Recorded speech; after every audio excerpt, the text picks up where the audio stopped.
A talking pig and his spider companion, the craziest adventure to a chocolate factory you've ever seen, and what happens when a new library becomes the ultimate escape room.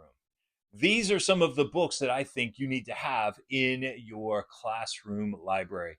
Hi, everyone. My name is Jonathan. This is Mr. Pearson Talks Books. I am an elementary school teacher, and I like to connect my students with good books, and I like to help librarians and parents and other teachers find those books for their students. Back again today with another 5 books that I think need to be in every classroom library.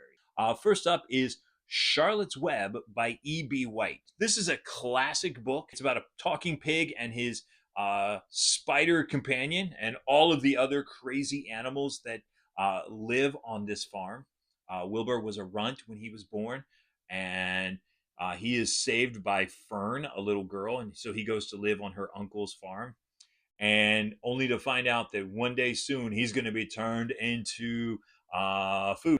And so he meets a spider whose name is Charlotte, and Charlotte and the other animals concoct a plan to help save Wilbur. And so this book is all about the adventures of what they do to literally save Wilbur's bacon. Another book that I think every classroom library should have is called Escape from Mr. Lemoncello's Library, and this is by Chris Grabenstein. And this particular book is about Kyle Keeley and several other kids from his school. Their town has never had a library before until an eccentric billionaire named Mr. Lemoncello moves to town, and he opens a new library. And several of those students are invited to participate in an escape room type activity at that library. And so Kyle and all of the other kids, they need to either work together or try to figure out a way to interact with their classmates to be the first one out of the library in order to win these prizes. It's a wonderful, fun book. I've done it as a read aloud many times. The kids always love it. They always want to read the sequels that come after it. Um, but they get really excited, and it's a great love letter to local libraries. Escape from Mr. Lemoncello's Library, definitely need to have that in your classroom library. Another book is Charlie and the Chocolate Factory by Roald Dahl. This book is terrifying. It's not meant to be a horror book, but some of the things that happen are a little bit scary. So, this is the story of Charlie. Charlie is very poor. He lives with his mother and his father. His father's got a job screwing the caps onto toothpaste tubes, and his 4 grandparents. I won't go into their names because one of them really bothers me, and he gets me irrationally angry. Not because of anything he does in the book, but anyway, that's an aside, not for here or there.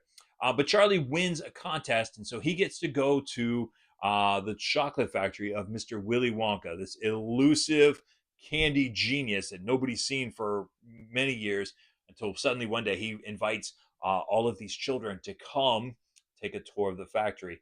And one by one, the greediness and things of the children get the best of them, and some shenanigans takes place. And so it's kind of a survival story. Who's going to survive to get to the end of this chocolate factory?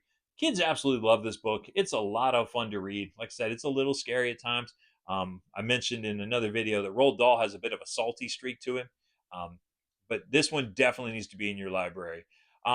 Then I also have The One and Only Ivan by Catherine Applegate. I got to be honest with you, I have not read this book. I did see the movie, and it's about a gorilla who goes to live at a shopping mall.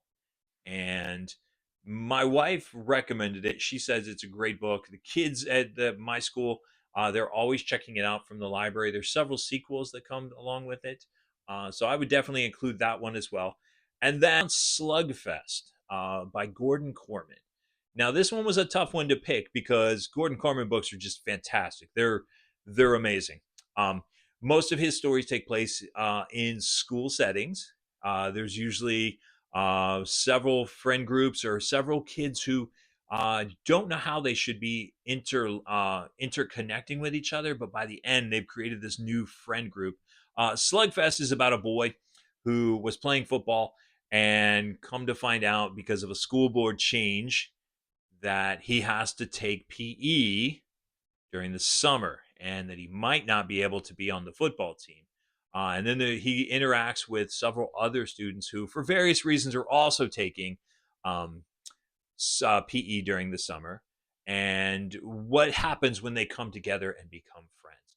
Now, Slugfest could be there. You could also include the book Faker. You could include the book Slacker. There's a new one called Old School. Essentially, anything by Gordon Corman should probably be in your classroom library. His books are just wonderful. They're phenomenal.